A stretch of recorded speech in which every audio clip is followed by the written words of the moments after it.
How's it going, everyone? Welcome. Oliver Gonzalez here. This is a new series of videos of recording my reading practices as a way to not only to keep track of all of my readings, but also to set a precedent that if I want to do something, I will go to record myself and keep track of that. So that is as a way to as a way to have a skin on the game. So in today's video, uh, we'll look at the intelligent investors, read about at least the first chapter. Let me actually do this, right? Yes. Read about until the introduction, at least read the introduction of this book. Some of the commentary around this. I don't know how long is this commentary, and who made this. Who made this? In commentary on chapter 1. Yeah, but who made this? Okay. Investment versus speculation. I'll make a quick pause here. I'll be right back. All right, and we're back. So this is just for educational purpose. I don't plan or have an intent to earn any money from or to monetize my video here. I just want to use this series of videos to take notes out of that, improve my communication skills, be assertive and succinct when I need to explain complex idea and make it meaningful to myself and then to others. So, let's get into this, right? This is the introduction. Introduction. What this book expects to accomplish. The purpose of this book is to supply in a form suitable for laymen. For laymen. What the French stuff is as layman? Layman. Meaning. Meaning.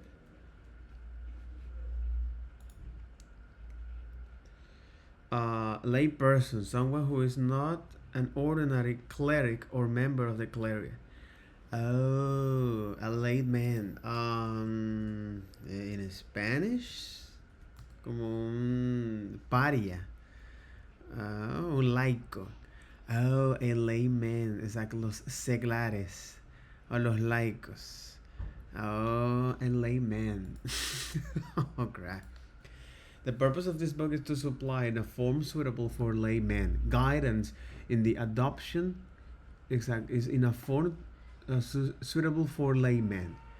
Guidance in the adoption and execution of an investment policy. Comparatively little will be said here about the techniques of analyzing securities. Attention will be paid chiefly to investment principles and investor attitudes. Okay. Okay. Exactly. Let's understand now the true nature of this investment. What do we find value of this, and the investor attitudes. We shall, however, provide a number of condensed comparison or specific securities, chiefly in pairs, apparently side by side in the New York Stock Exchange list, in order to bring home in concrete fashion the important elements involved in specific choices of common stocks. But much of our space will be devoted to the historical patterns of financial markets. In some cases, running back, if you hear some like war cry out there, is because there is a Clásico here, right, between Boca and River. In Argentina, there are the two main football team. Uh, so in any case, um, move on. So, but much of our space will be devoted to the historical patterns of financial markets. In some cases, running back over many decades to invest intelligently in security, one should be forearmed with an adequate knowledge of how various types of bonds and stock have actually behaved under various conditions, and some of which at least one is likely to meet again in one's own experience. No statement is more true and better applicable to Wall Street than the famous warning of Sat, Santaya. Those who do not remember the past are condemned to repeat it. Mm. Who in the F is Spanish American philosopher George Santayana. Oh, holy fuck! I remember. Oh, holy hell! Editorial Santayana. Um, it was in back in my country, Venezuela. But there were a publisher that was oriented mainly to K-12 books, right? So from kindergarten to fifth grade, fifth. Well, in the U.S. they call it 12th grade. In Latin America, we call that like fifth grade of bachelor, um, commercial bachelors or humanistics, so on and so forth. Oh my God, Jorge Santayana. Okay, and a Spanish American philosopher. That's interesting. Holy hell. mm. Mm-hmm. At the age of 8 and later studied at Harvard University, where he earned his AB and PhD and taught philosophy until 1912. In that year, he left Harvard to live in Europe, primarily in France and Italy, where he devoted himself to writing an intellectual work, eventually settling in Rome. Santayana is known for his philosophical works such as The Life of Reason and Realms of Being, which blends naturalist skepticism and idealism, and form his influential aphorisms, including those who cannot remember the past are condemned to repeat it. He regards himself as an American writer despite retaining his Spanish citizens, and is recognized as a principal figure in classical American philosophy and the first prominent Hispanic American philosopher. His legacy includes a rich body of work that explores human experience, culture, and values, often reflecting a sense of detachment from the place he inhabits. He did in Rome, and there you got Jorge Santayana. This is a nice segue. A nice segue. Mm-hmm. Holy moly. Holy moly.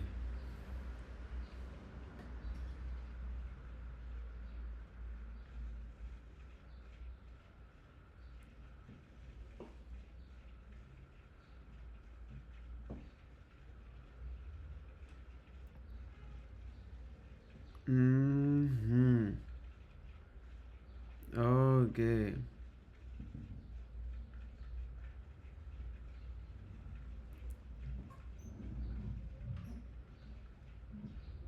Mm-hmm. Conservatism in Spain. Okay. Anyway. Any French those way. Anyway. Those who do not remember the past are condemned to repeat it. Our text is directed to investors and as distinguished from speculators. This is one of the reasons why I'm actually reading this book, and because I want to understand what are the true behind investment. Okay, and what do I want to achieve with investment, which is when I at my 40, 50, and 60, I do have. I do want to have is a network.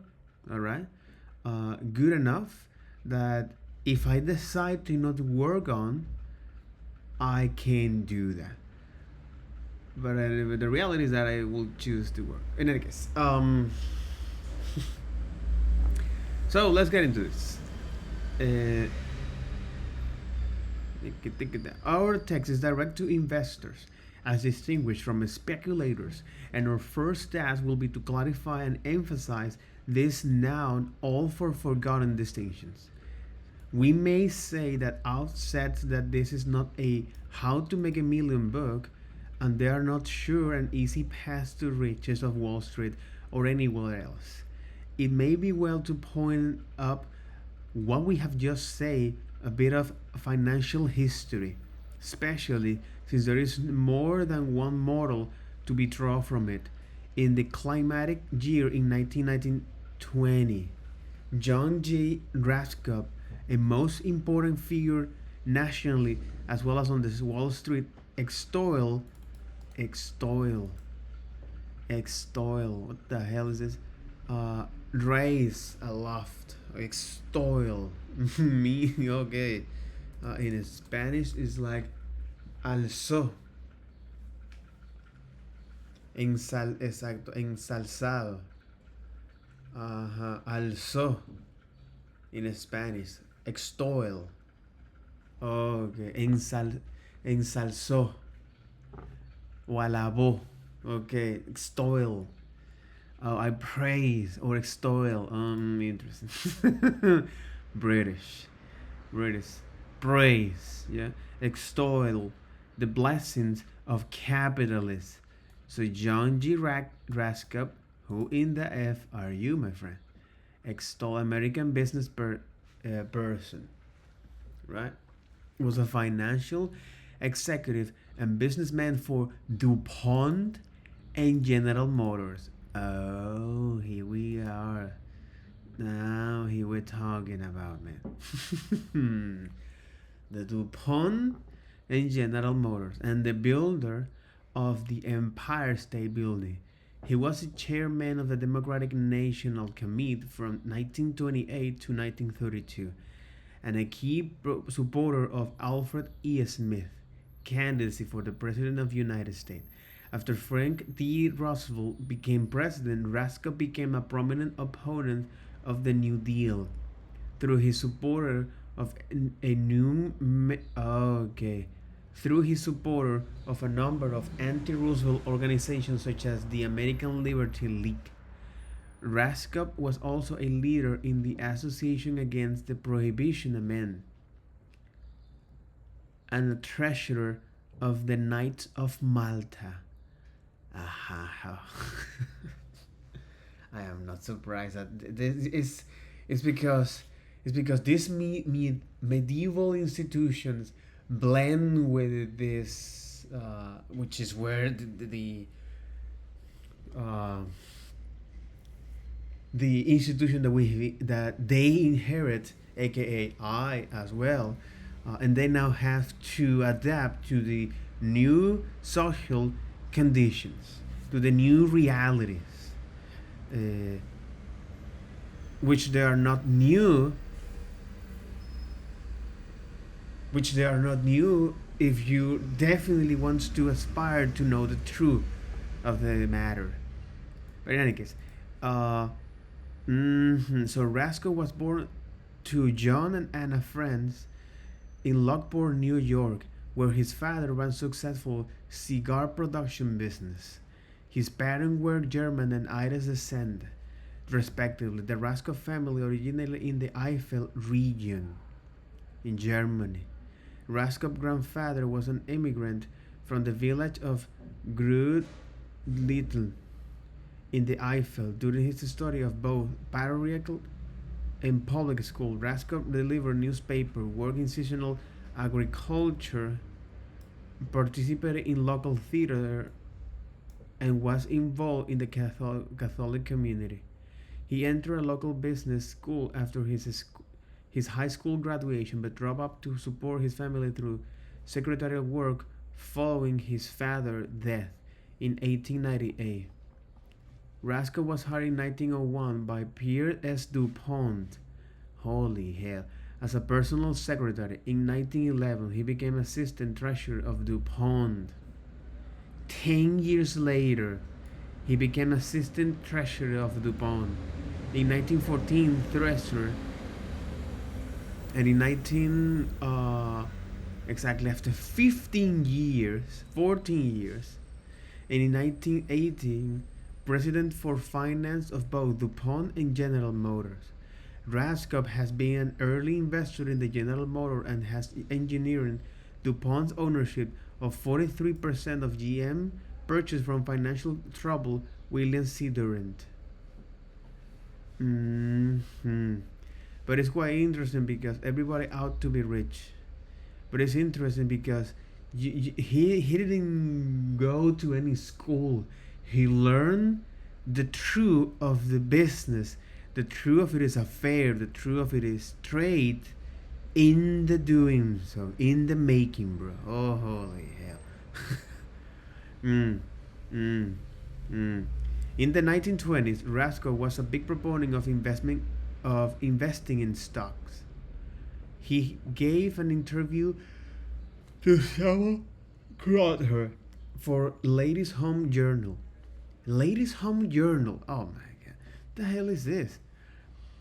Ladies' Home Journal was an American magazine that ran until 2016 and was last published by the Meredith Corporation. It was first published on February 16, 1883, and eventually became one of the leading women's magazines of the 20th century in the United States. In 1891, it was published in Philadelphia by the Curtis Publishing Company. In 1903, it was first American magazine to reach 1 million subscribers. In the late 20th century, the rise of television caused sales of magazines decline as the publishing company struggled.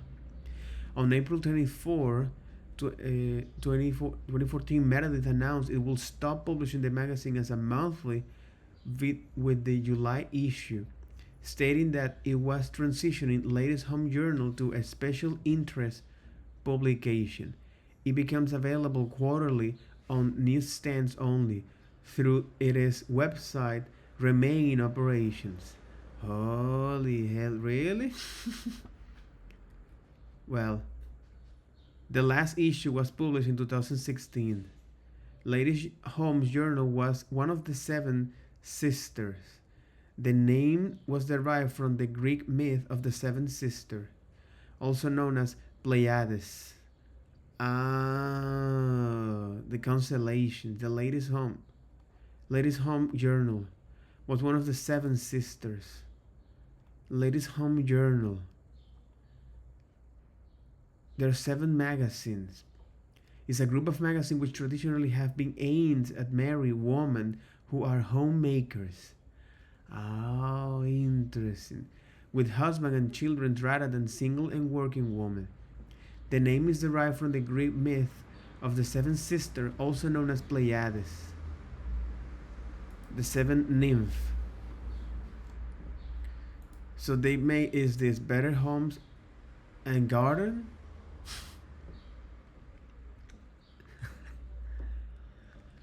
Family Cycle? Good Housekeeping? Good Housekeeping and the shit still. Ladies' Home Journal. Mac Calls was a monthly American woman magazine published by the McCall Corporation. Red Book. It's an American woman fashion magazine. And Woman's Day.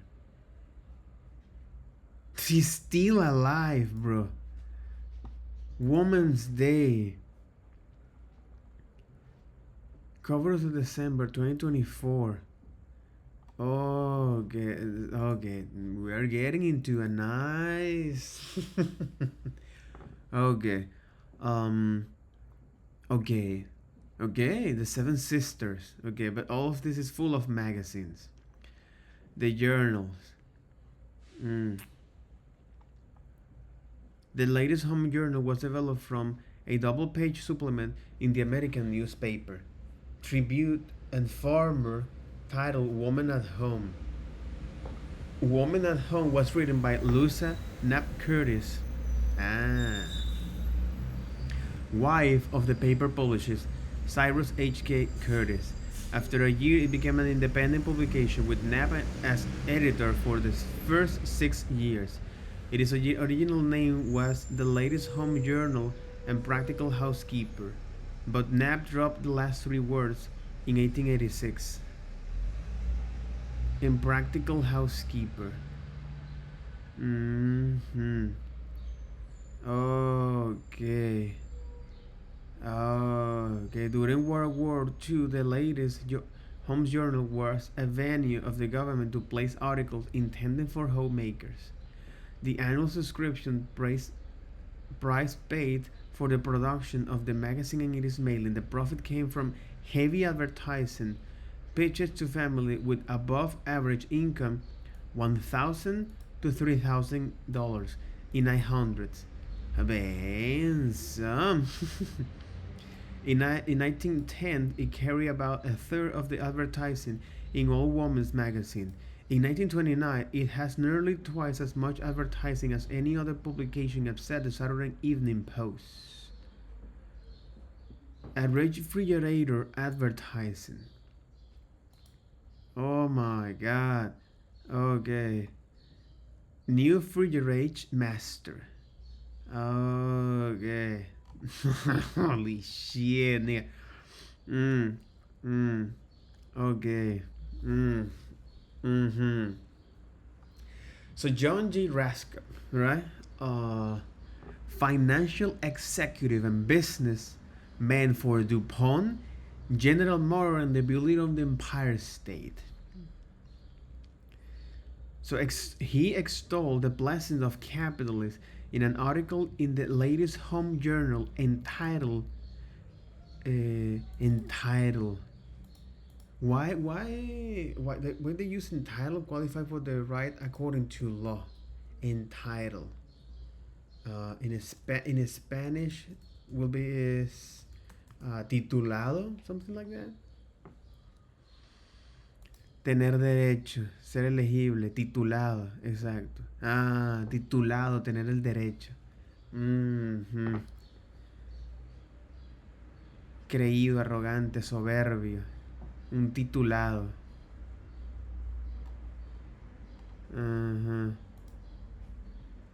As entitled, everybody ought to be rich.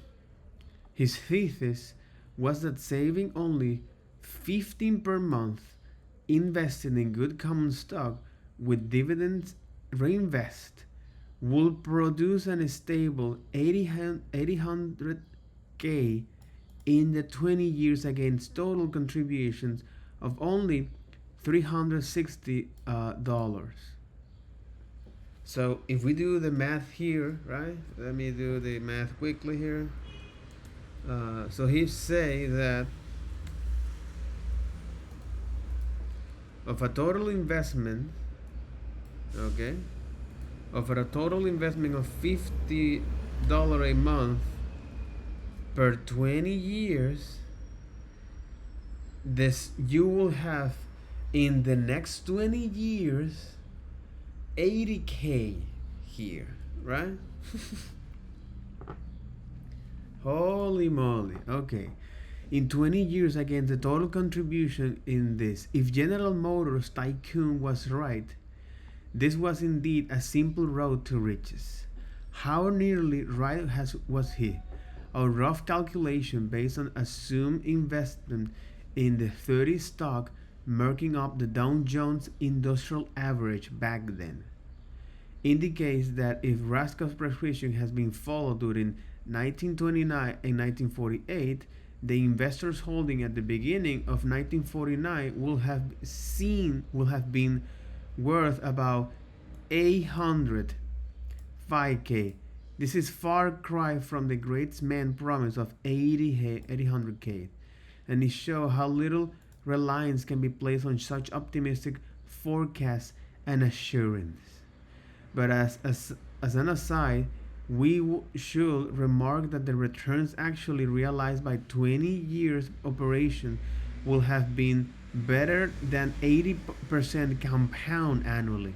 And this despite the fact that the investor will have begun his purchase with the DH8 at 300 and ended with a valuation based on the 1948 closing level to 177. This record may be regarded as a persuasive argument for the principle of regular monthly purchase of a strong common stock through think and through thick and thin, a program known as dollar cost average. Thick, thick, uh, thick, thick. But I don't know if I put image of thick. Okay, thick. What thick is? Um, Let me go here to Google here. Get it. Thick, right? Thick. Okay, thick. All right, thick. Yeah, I am not so bright. No, this is thick. Exactly, it's thick. All right. Uh, but this is what thick means. Okay, it thicks. Okay, thicks. Oh, interesting. Interesting. Interesting. Thick and thin. Okay, thick and thin. A program known as dollar cost average. Since our book is not addressed to speculators, it is not meant for those who trade in the market.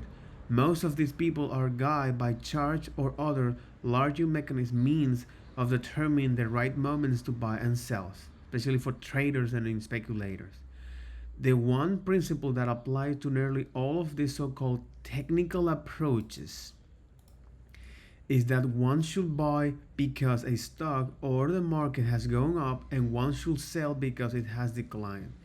This is exact opposite of sound business sense everywhere else, and is most unlikely that it can lead to lasting success of Wall Street. Raskop, you got it, was a director of DuPont and the giant chemical company and a chairman of finance committee at General Motors. He also served as the national chairman of the Democratic Party and was the driving force behind the constitution of the Empire State Building. Calculations by financial professors Jeremy Siegel confirmed that Raskop plants will have grown to just under 9,000 after 20 years. Although inflation will have eaten away much of that gain. For the best recent look at Raskop's view on long-term stock investing, see the essay by financial advisors Will Bernstein at Efficient Frontier EF Raskop.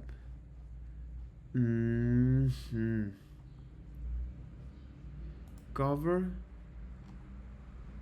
of this. Oh, it's describing is this.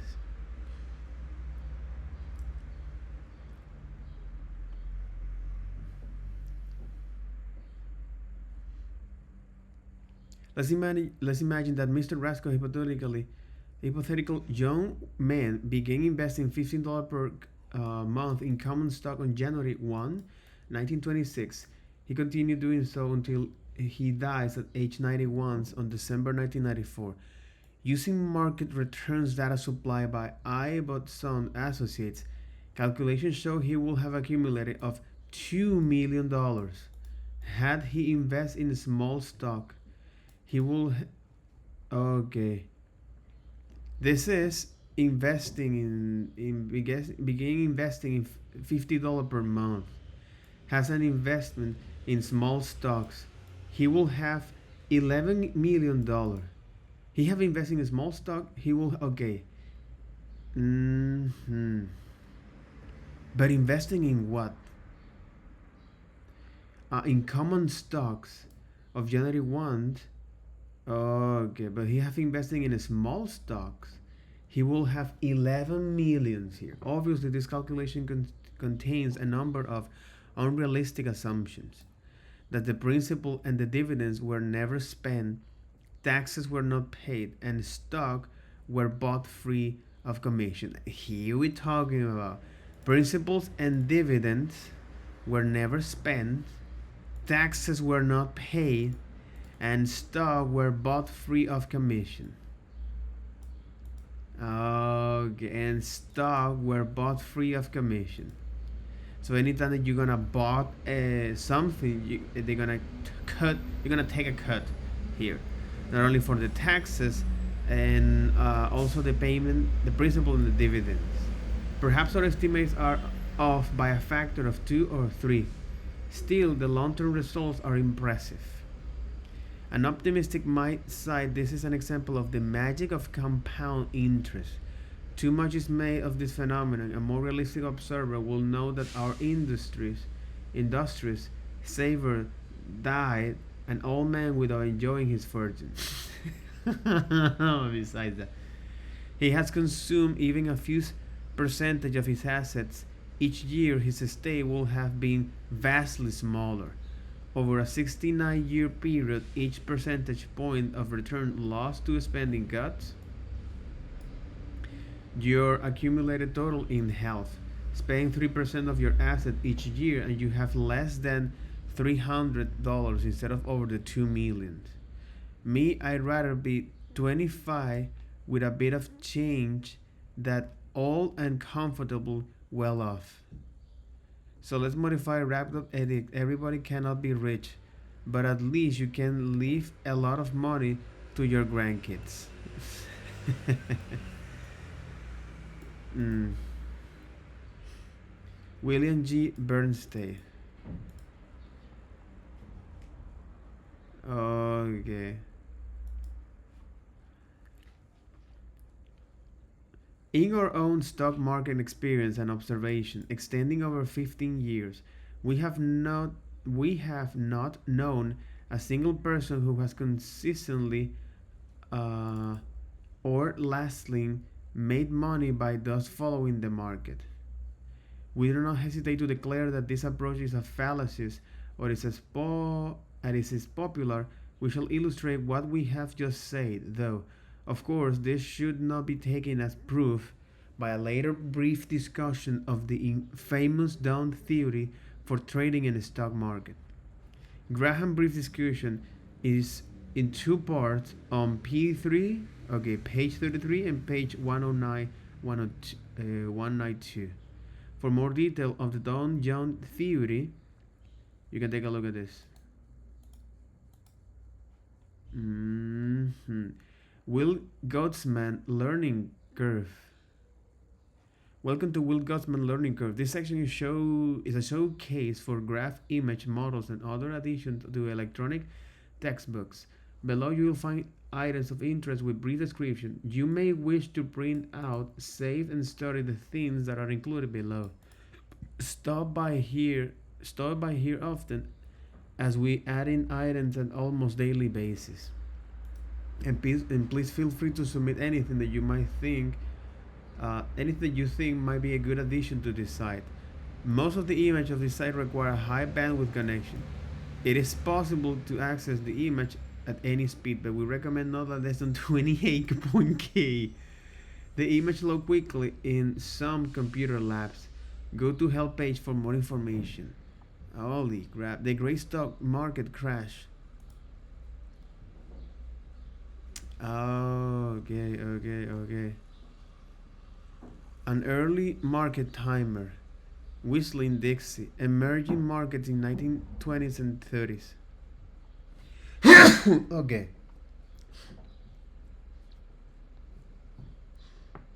This is in 1996, designed by Kenneth Gray. Okay, but let's continue to look at this. And the introduction.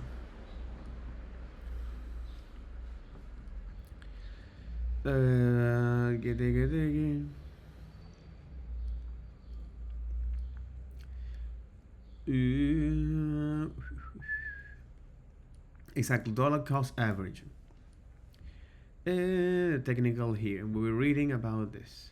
So this is the exact opposite of sound business sense everywhere else, and it's most unlikely that it can lead to lasting success of Wall Street. In our own stock market experience and observation, extending over 50 years, we had not known a single person who has consistently or lastly made money by thus following the market. Hmm. Hmm. Oh my god. Oh my god. Exactly. Hmm. We do not hesitate to declare that this approach is a fallacy as it is popular. We shall illustrate what we have just said, though of course this should not be taken as proof by a later brief discussion. Deal with a quite of number of new developments since 1965 edition was written. This includes an unprecedented advance in interest rate and high grade bonds, a fall of 35% in the price level of lending common stock ending in May 1970, and this was the highest percentage decline in some 30 years. Countless issue of lower quality has a much larger shrinkage. A persisting inflation of wholesale and consumer price. A persisting inflation on wholesales and consumer price, which gained momentum even in the face of a decline of general business in 1970s. The rapid development of conglomerates, companies, franchise operations, and other relative novelties in business and finance. This includes a number of tricky devices such as letter stock, proliferation of stock options warrants, misleading name use of foreign banks, and others.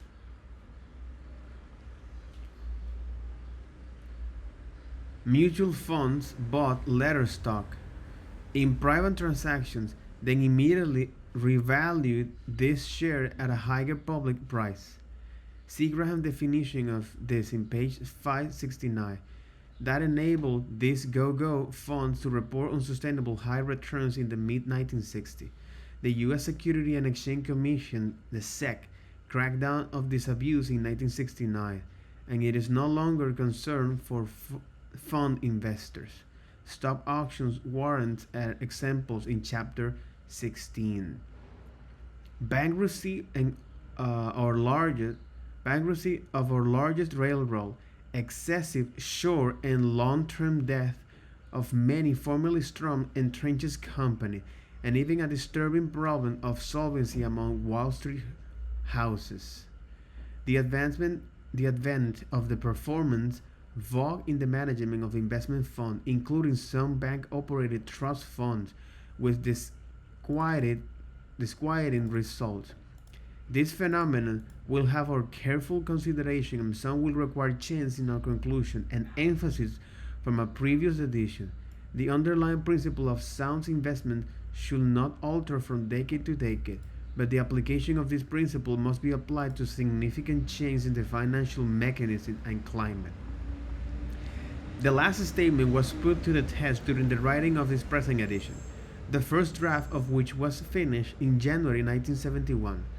At the time, the GAI was in a strong recovery from its 1970 low and 632 and was advancing toward the 1971 high of 900 or 951. But this is using is the Dow Jones, the industrial. Okay, the industrial. The industrial. The down. Jesus. The Dow Jones Index. Okay, Dow Jones Index. A. Exactly. Dow Jones Industrial Average. But give it to me in English, please. Mm-hmm.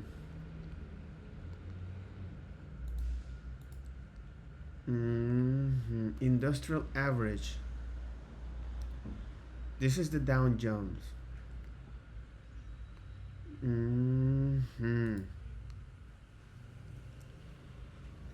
And even in Yahoo. Ooh, why not? Why do I have to sign a consent? Hmm. From all years?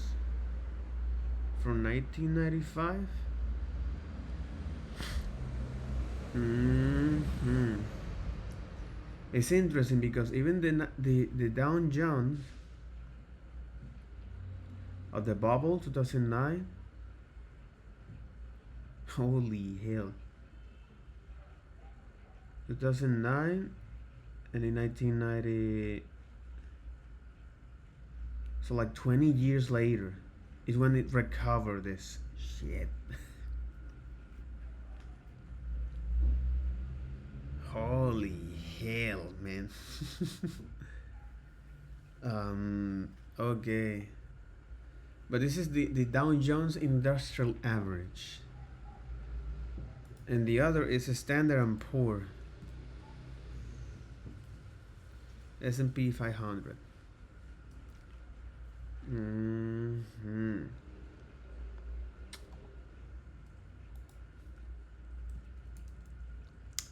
Uh, uh, Standard and Poor. Nope. Okay, Standard and Poor 500. Nope.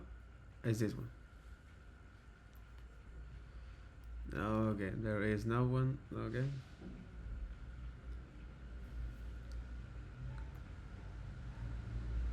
Hmm. Standard and Poor is this one. And the Dow Jones. Hmm. And the Standard and Poor. This is another index here.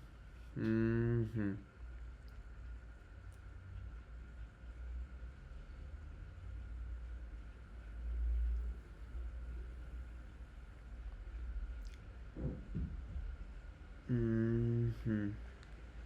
Holy shit. Hmm. And the Nasdaq. And the Nasdaq Composite. Hmm. And gold, bro. And gold.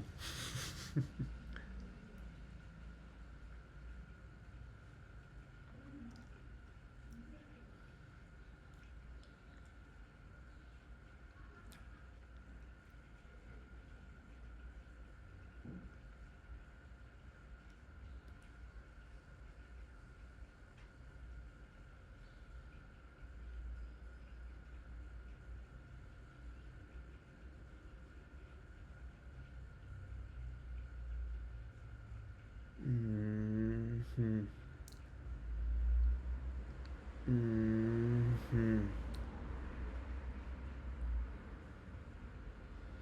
Hmm. Holy hell.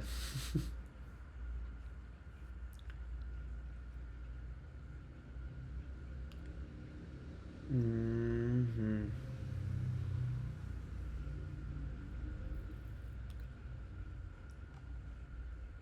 Hmm. Okay.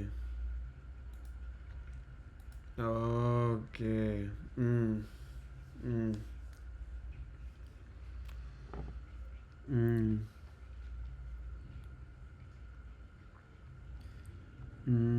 Hmm. The advent of the performance vogue in the management of investment funds, including some bank operated trust funds with disquieting result. This phenomenon will have our careful consideration and some will require change in conclusion and emphasis from our previous edition. The underlying principle of sound investing should not alter from decade to decade, but the application of this principle must be adapted to significant change in the financial mechanism and climate. The last statement was put to the test during the writing of this present edition, the first draft of which was finished in January 1971. At the time, the DIGI was the DGIA was in the strong recovery from its 1970 low in 60.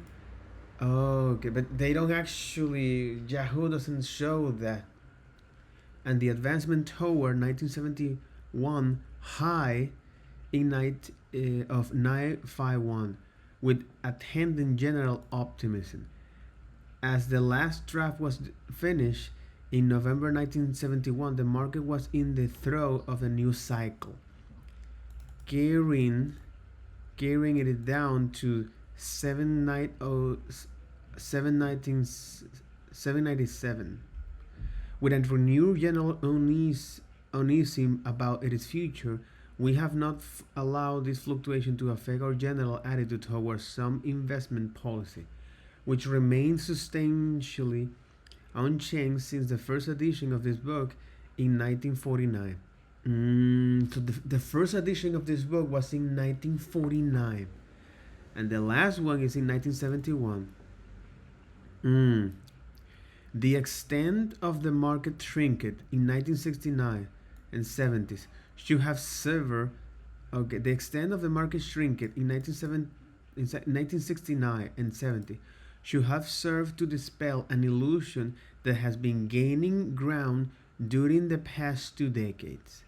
This was the leading common stock could be bought at any time and at any price, with the assurance not only of ultimate profit but also that any intervening losses will soon be recovered by renewed advancement of the market to the new high levels. The Penn Central Transportation Code, then the biggest big railroad in the United States, sought bankruptcy protection on June 29, 1970, shocking investors who has never expected such a giant company go under. See page 420. Okay. Among the company with excessive debt, Graham had in mind where among the company with excessive debt, Graham had in mind where Lynn Telco and Vought and National General Corps.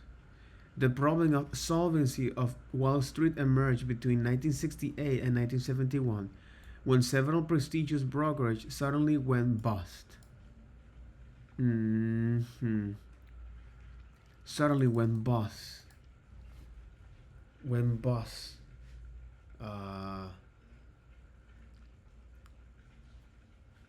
When several prestigious brokers went bust.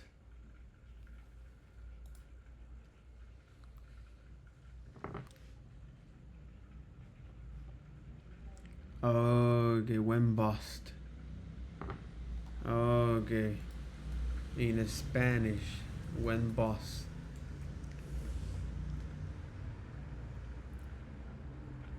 As a noun referring to the upper body, yeah, but in Spanish, his hand is a bust.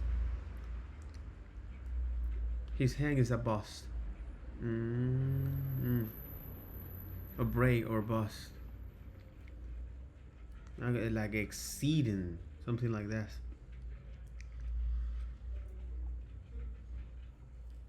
U.S. slang, failure.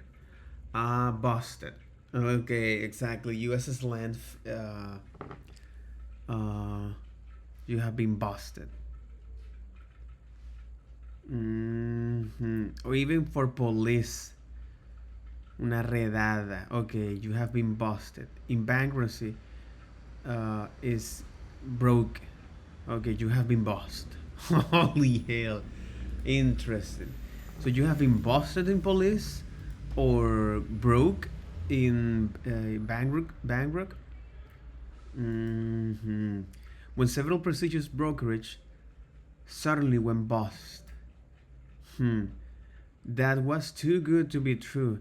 At long last, the stock market has returned to normal in the sense that both speculator and stock investor must again be prepared to experience significant and perhaps protected falls as well as rise in the value of their holdings. In the area of many secondary and third line common stocks, especially recently floated enterprise, in the area of many secondary and third line common stock, especially recently floated enterprise, the havoc, the havoc, the havoc, meaning the havoc. Okay, disorder or chaos. Okay, the havoc wrought by the last market break. Oh, the havoc. Okay, the chaos, the havoc.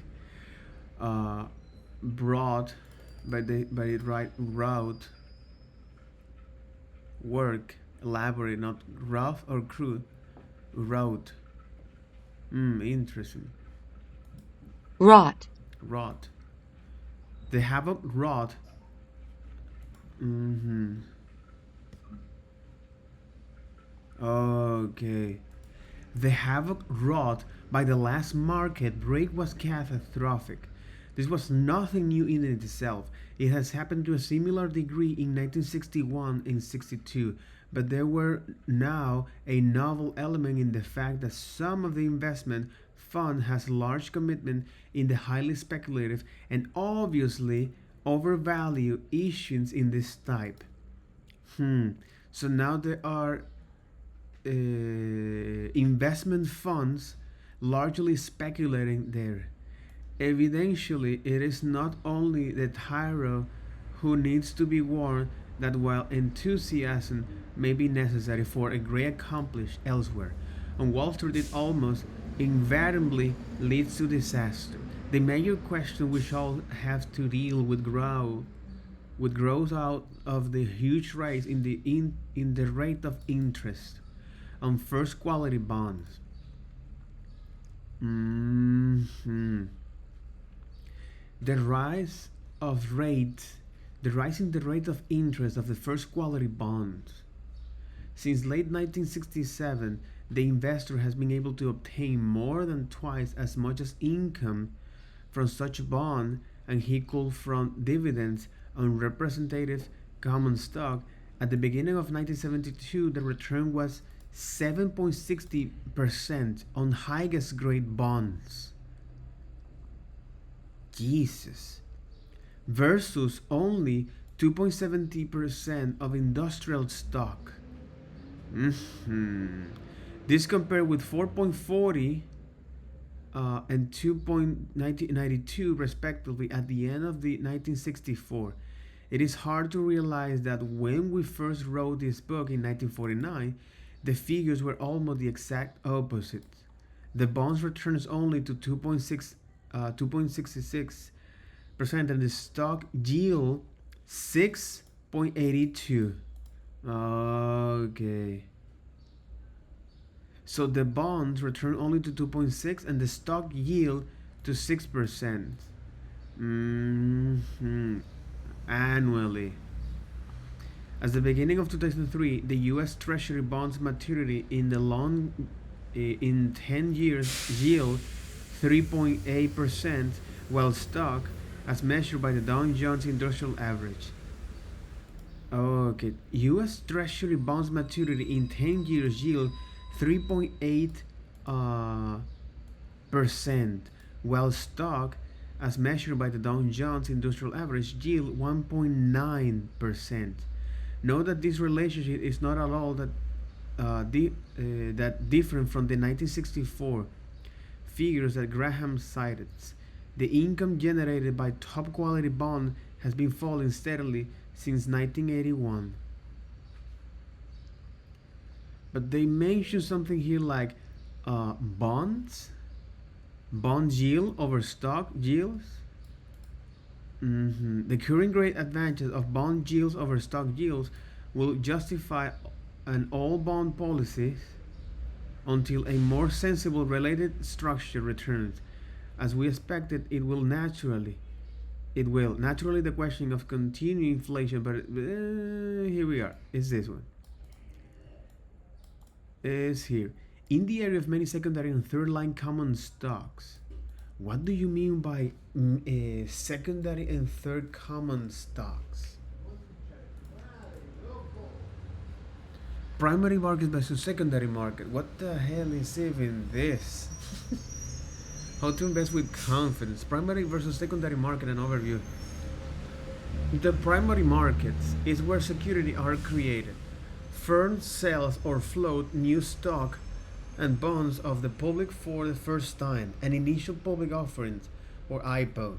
Oh, it's an example of the primary market. This trade provides an opportunity for investors to buy securities from the bank that did the initial underwriting from a particular stock. An IPO occurs when a private company issues stock to the public for the first time. This is the first opportunity that investor has to contribute capital to a company, though the purchase of its stock. A company's equity capital consists of the fund generated by sales of stock on the primary market. A company's equity capital consists of the funds generated by the sales of stocks, corporate death, or sales of ownership on the primary markets. Fast Fast fact: participants in the primary market usually include issuers such as companies, governments, and other entities seeking to raise capital. They also underwriters, usually investment banks that helps to price and sell the new security, an institutional and individual investor who purchase the newly issued securities. Retail investors are a bit less common in primary markets. Type of primary offerings. A right offering issue permits a companies to raise additional equity, though the primary market after already having securities enter the secondary market. The primary market after already having security enter the secondary markets. The secondary market of buying equities is commonly referred to as the stock market. This include the New York Stock Exchange, Nasdaq, and all major exchanges around the world. The defining characteristic of the secondary market is that investors trade amongst themselves. Investors in the secondary market trade previously issues security without the issuing companies. Involvement. You are dealing only with another investors who own share in Amazon. If you go to buy Amazon stocks, Amazon is indirectly involved with the transaction. A bond is guaranteed to pay its owner the full par value at the maturity in the debt market, but this date is often many years down the road. Bondholders can instead sell bonds on the secondary markets for a tidy profit if interest rates have decreased since the issues of their bonds. This makes it more valuable to other investors due to its relatively higher coupon rate. The secondary market can be further broken down into specialized categories. Auction markets, dealer markets. Key difference between primary market and secondary markets. So the primary market serves as the initial platform for companies and government to raise capital. Exactly. This primary market is a closed market, and it is intended is it serves as the initial platform for companies and government to raise capital by issuing new security to investors. The secondary market facilitates the trading of already issued security amongst investors.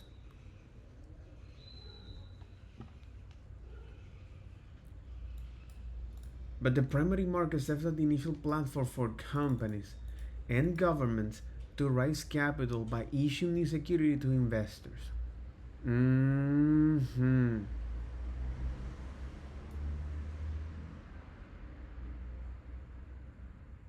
By issuing new security to investors. The secondary market facilitated the trading of already issued security amongst investors. Okay. So the primary market is where investors can now, it serves as a platform for companies and governments to raise capital by issuing its debt or ownerships. In this case, securities. Okay. And the secondary markets facilitate the trading of already issued security amongst investors. Mm. Mm. Facilitates the trading of already issued securities amongst investors. Is now this the secondary market uh, is between investors. Okay. It provides liquidity to investors who wants to buy and sell stocks, bonds, and other financial instruments that were previously acquired through the primary market of subsequent secondary market transaction. I do think this is a very interesting question here. Absolutely. Absolutely.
¿Qué sabes de mercados primarios y mercados secundarios?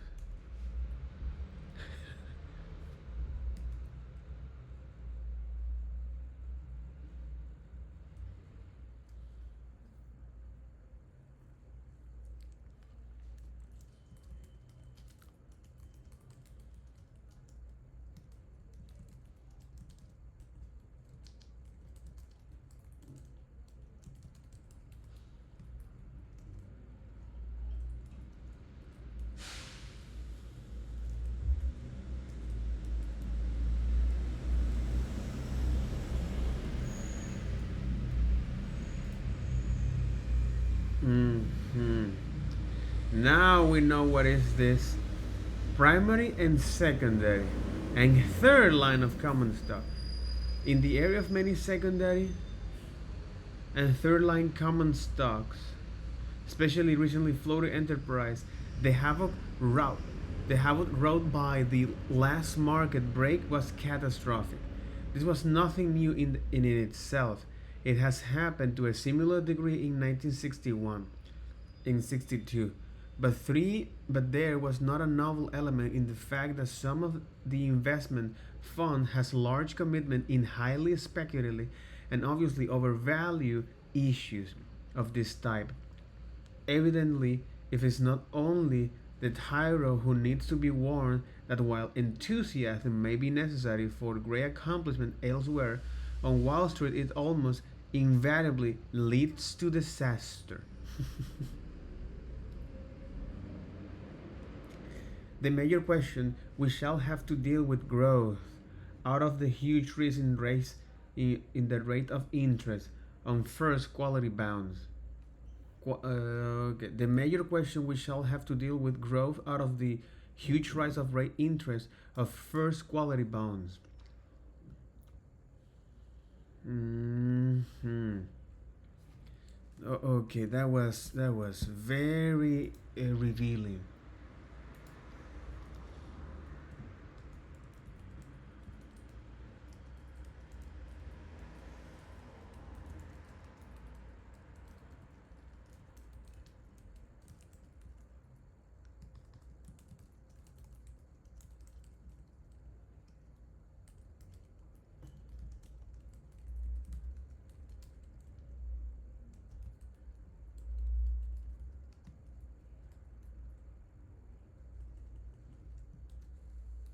And what is a security, bro?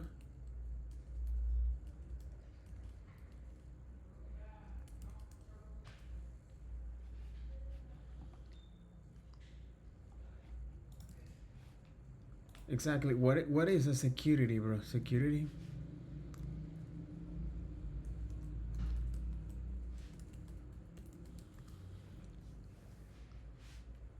What are financial securities? What is a security? It says that it is securities are tradable financial instruments in public and private markets.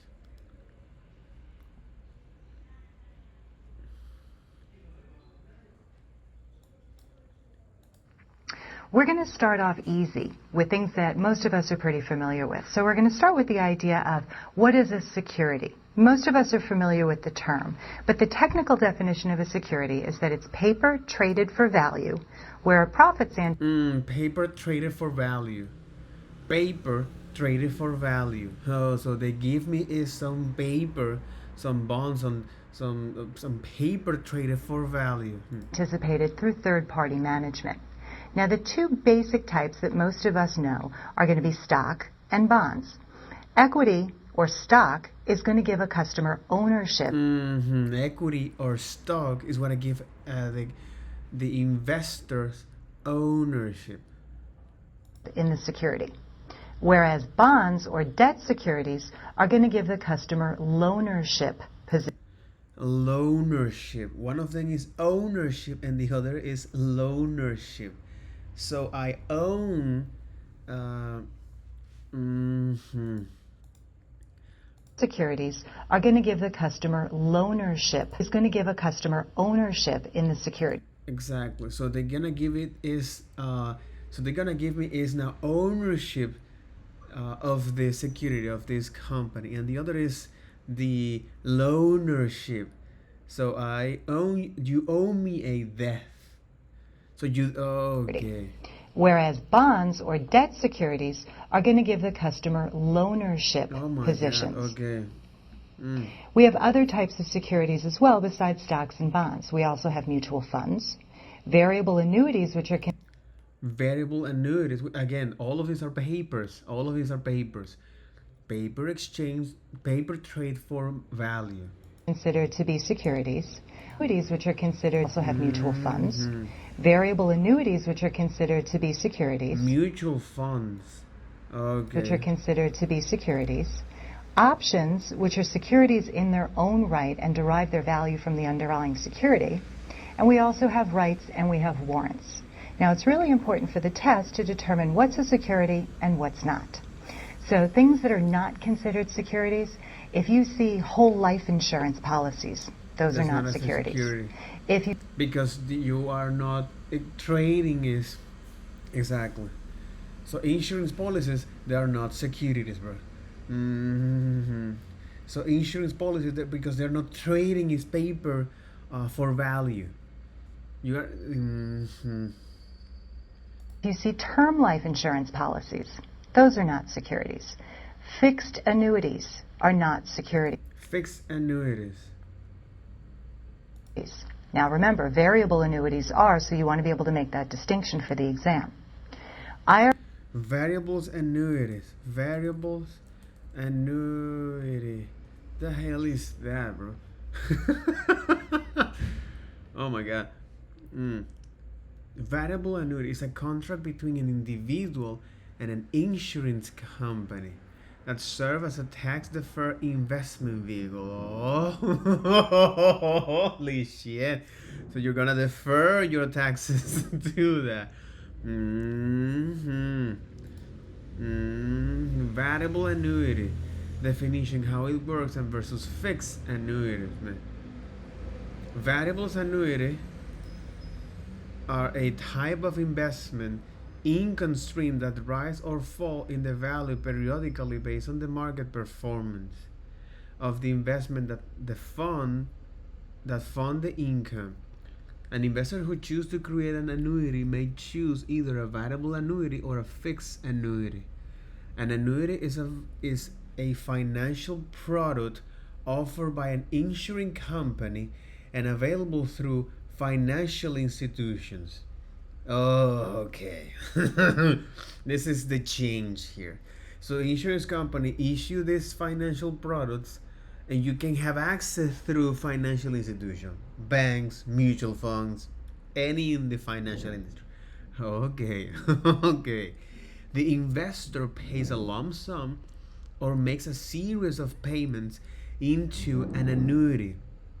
The investor pay a lump sum or makes a series of payments into an annuity to fund a guarantee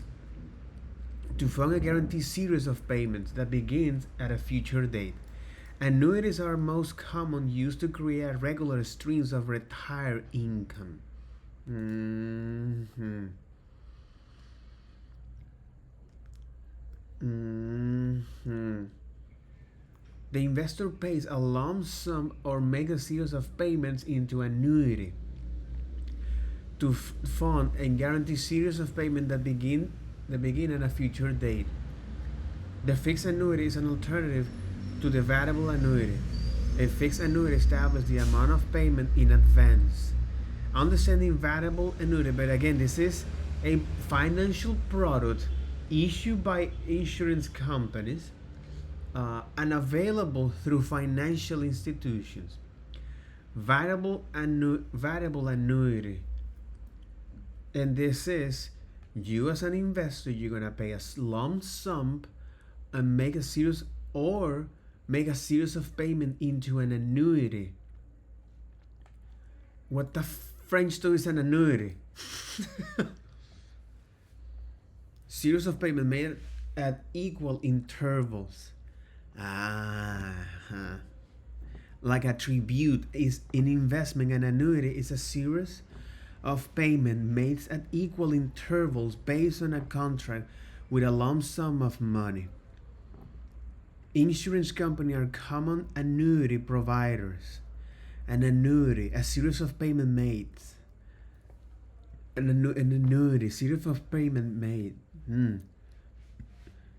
at equal intervals based on a contract with a lump sum of money. So this annuity is a series of payment that I'm gonna do in an intervals, okay, based on a contract with a lump sum money. So this is the contract, and I, as an investor, or I, as the person who gonna, okay. So this is a contract for putting payments regularly at equal intervals based on a lump sum of money. Insurance companies are common annuity providers and are used by clients for things like retirement or death benefits. Example of annuities are regular deposits to a saving account. So they provide now monthly home mortgages payment. So they provide now monthly home mortgage payment. Okay. Monthly insurance payment and pension payments. An annuity can be classified by the frequency of payment date. The an annuity can be classified by the frequency of payment dates.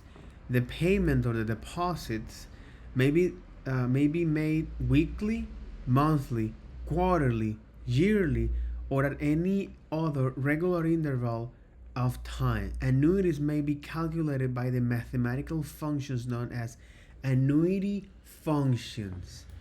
Oh, holy hell. An annuity which provides for payment for the remainder of the personal lifetime is a life annuity.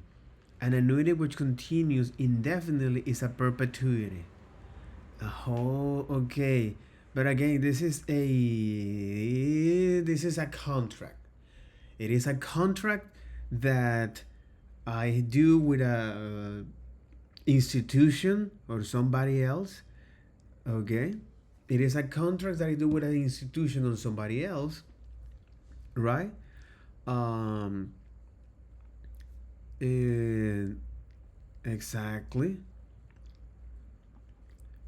And I agree to recurrently pay a lump sum of money, or I recurrently agree to pay a series of I, recur, I agree to make a series of payments. Okay, I agree to make a series of payments through a based on a contract with a lump sum of money, and they don't involve is time. But this is a contract at the end of the day. The fixed annuity is an alternative to the variable annuity. A fixed annuity establishes the amount of payment in advance. Okay. And variable annuity. Okay, because it's a contract, it's a paper. Okay. IRAs and retirement plans in and of themselves are also not securities. They're actually shoe boxes, if you will. And you put your securities into the shoe boxes, which would be an IRA or some other type of retirement plan. A prospectus is not a security because a prospectus is nothing more than a disclosure document. And a Okay. The disclosure document. So again, a security is a paper trade with value. It's a paper trade for value. confirmation is not a security because your confirmation actually confirms that whatever trade you wanted executed was in fact executed properly.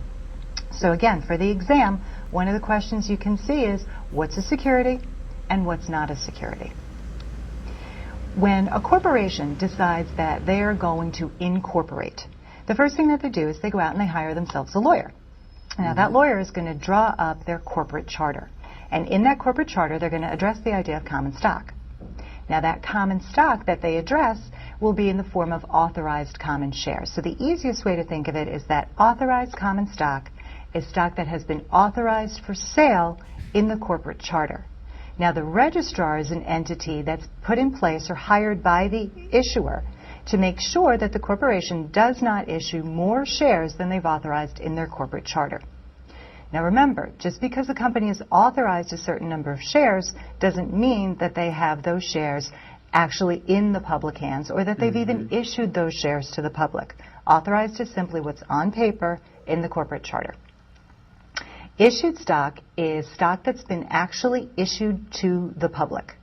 So if the corporation decides that they're going to issue a certain number of shares, those shares will be in the public hands, and we'll say that it APR versus APY. The hell? What's the difference? Annual. What? Why you do that? Wow.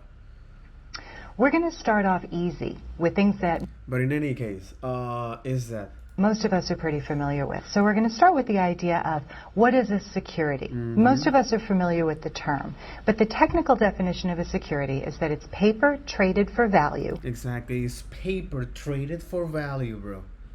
Whatever value it is, money. But Where a value. profit's anticipated through third Paper traded for value. where a profit's anticipated through third-party management. Paper traded for value, where a profit's anticipated through Where a profit anticipated through a third-party management. So they are you're gonna let me know is profits anticipated through third-party management. Now, the two basic types that most of us know are going to be stock and bonds. Equity or stock is going to give a customer ownership in the security, whereas bonds or debt securities are going to give the customer loanership positions.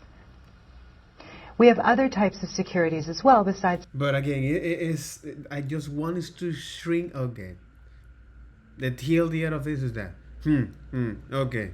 So we know about is the primary and the secondary markets, the security finance, which is paper trade with money for profit managed by a third party.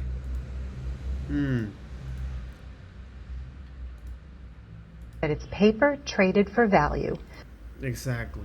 It is paper traded for value, where a profit's anticipated through where a profit is anticipated, through the third party management. So so there is a middleman here. There is a middleman that is going to announce or anticipate profits and manage that. Now, the two basic types that most of us know. It's because they want to have control of that. Okay. So we have the two basics are stocks, which give the customers ownership, and bonds, which give now customer loanership. Okay.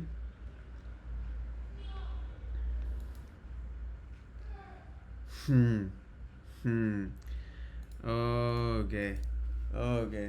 Holy hell, bro.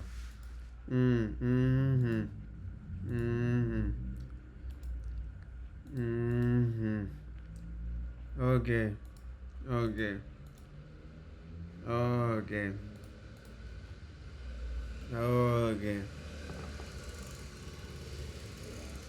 The major question we shall have a deal with growth out of the huge rise in the rates of interest of first quality bonds.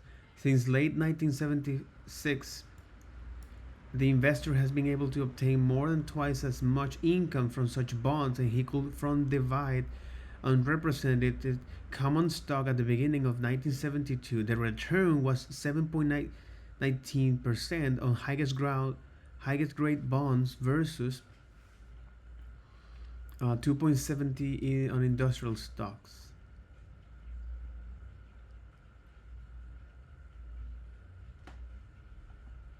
In the past, we have made a basic distinction between two kinds of investors to whom this book was addressed: the defensive and the enterprising. The defensive or passive investors will place his chief emphasis on the avoidance of serious mistake or losses. His second aim will be freedom from efforts, annoyance, and the need for making frequent decisions. The determined trait of the enterprise the need for making frequent decisions, bro.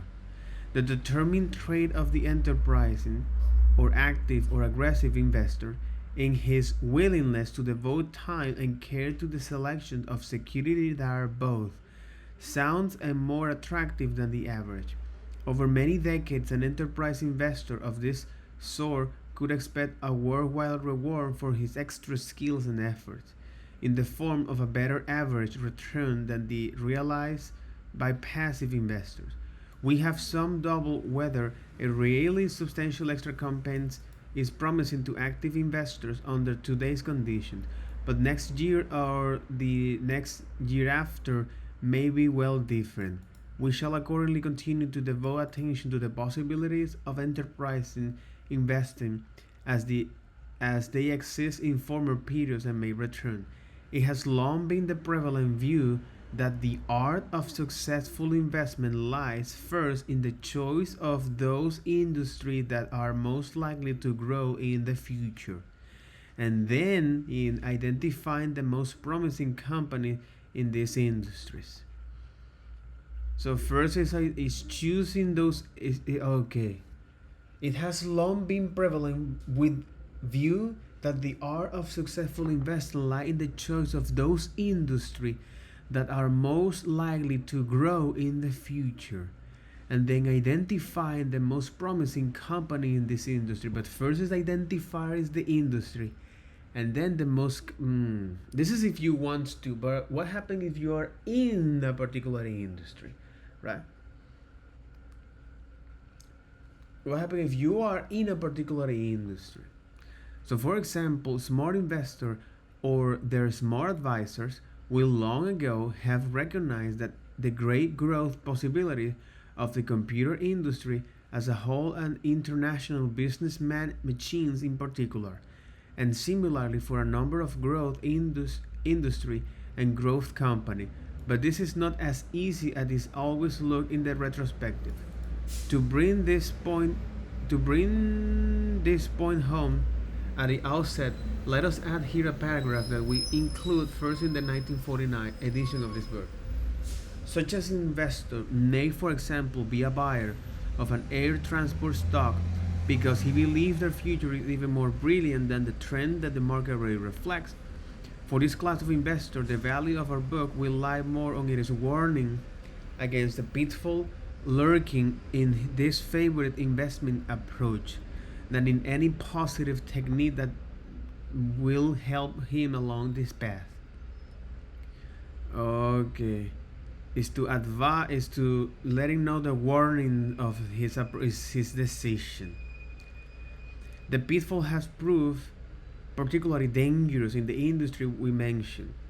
It was a common, so air transport stock, of course, generated as much excited in the late 1940 and early 50 as internet stock did as half century later. Among the hottest mutual funds of that era were aeronautical security and the aeronautical security, and they cut it off. Okay. The pitfall has proven particularly dangerous in the industry we mentioned. It was of course easy to forecast that the volume of air traffic will grow spectacularly over the years. Because of this factor, their shares become a favored choice of investment funds. But despite the expansion of revenue at a pace even greater than in the computer industry, a combination of technological problems and overexpansion of capacity made for fluctuating and even disaster profit figures. In the year 1970, despite a new high in traffic figures, the airlines sustained a loss of some of 200 million for their shareholders. They had some losses also in 1945 and 61. The stock of these companies once again showed a greater decline in 69-70 than did the general market. The recorder showed that even the highly paid full-time experts on the mutual funds were completely wrong about the fairly short-term future of a major and non-esoteric industry. On the other hand, while the investment funds had substantial investment and substantial gains in IBM, the combination of its apparently high price and the impossibility of being certain about its rate of growth prevent them from having more than, say, 3% of their fund in this wonderful performer. Hence, the effect of this excellent choice of their overall result weighs by no means decisive. Furthermore, many, if it's not most, of their investment in computer industry companies other than IBM appear to have been unprofitable. From these two broad examples, we draw two models for our readers. Obvious prospect for physical growth in a business do not translate in obvious profit for investors. Obvious prospect for physical growth in a business does not translate into obvious profit for investors. The expert do not have dependable way of selecting and concentrating on most promising company in the most promising industry. Missile rocket jets and automation funds, they, like the stock they own, turn out to be an investing disaster. It is commonly accepted today that the cumulative earnings of the airline industry over its entire history have been negative. The lesson Graham is driving at is not that you should avoid buying airline stock, but that you should never succumb to the certainty that any industry will outperform all other in the future. But again, is just to remember that picking up an industry that you think that you might find value in the long term, okay, and then uh, the companies, the future company that is in there. Mm, mm. What then will we aim to accomplish in this book? Our main objective will be guide the reader against the area of possible sustainable errors and to develop policies with which he will be comfortable. We shall say quite a bit about the psychology of investors. For indeed, the investor's chief problem and even his worst enemy is likely to be himself. The fault, dear investor, is not in our star and not in our stock, but in ourselves. This has proved to it has proved the more true over recent decades, and it has become more necessary for conservative investors to acquire common stock and thus to expose themselves willingly to the excitement of the temptation of the stock market. By arguments, examples, and exhortations, we hope to aid our readers to establish the proper mental and emotional attitudes toward their investment decisions.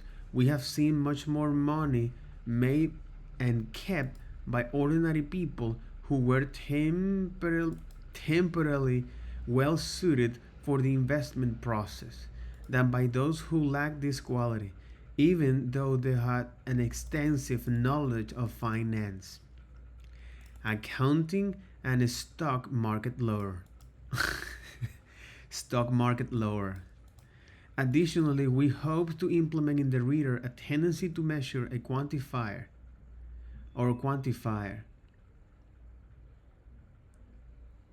To measure or quantify. For 99 issues out of 100, we could say that at some price they are cheap enough to buy, and at some other price they will be so dear that they should be sold. The habit of relating what is paying to what is being offered is an invaluable trade in investment. In an article in a woman magazine many years ago, we advised the readers to buy their stocks. Okay, to buy their stock as they bought their groceries, not as they bought their perfume. that was oh my god. Oh, hell no, yeah. Mm-hmm. Mm-hmm. Mm-hmm. Mm-hmm. Mm-hmm.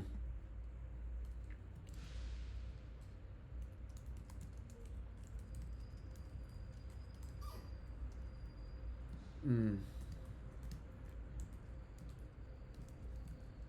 Mm-hmm. Mm-hmm.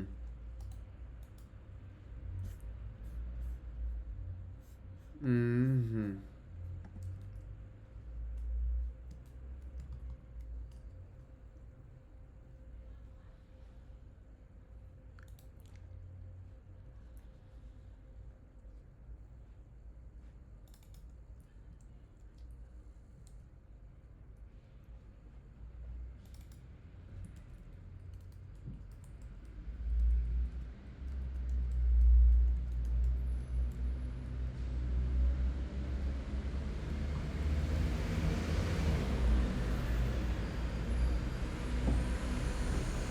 Mm.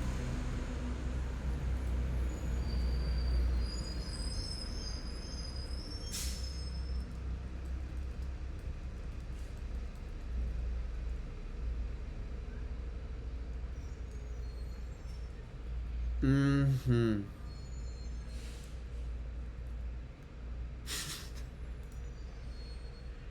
Okay.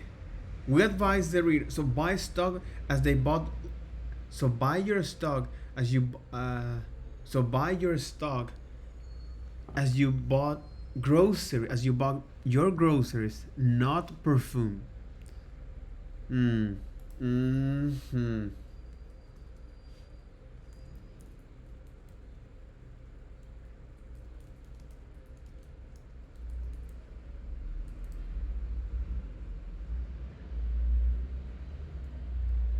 groceries.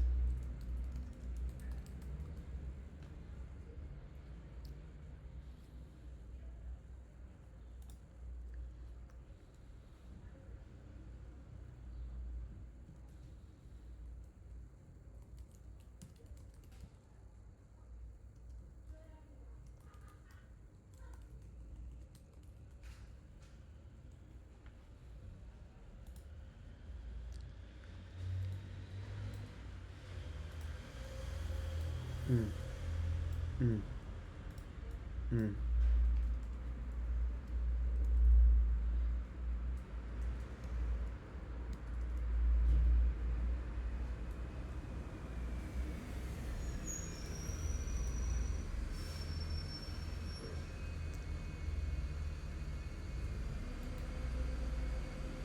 mm, mm,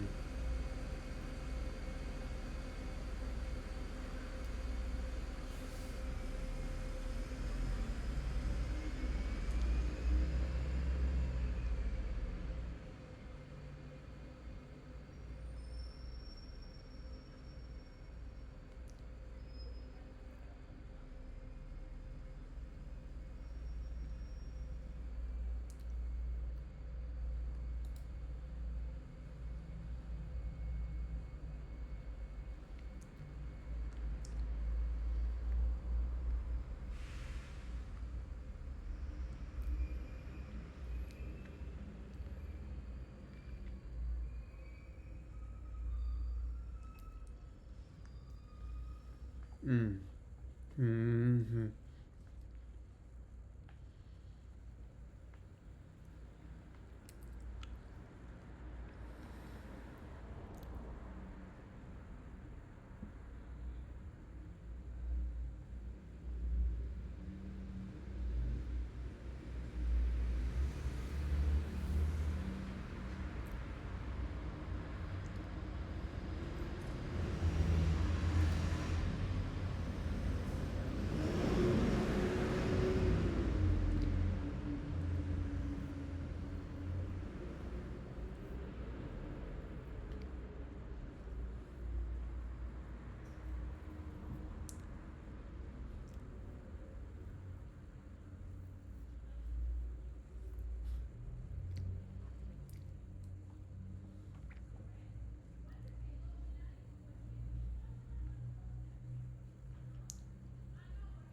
mhm, mhm,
Well, that'll be all for this video.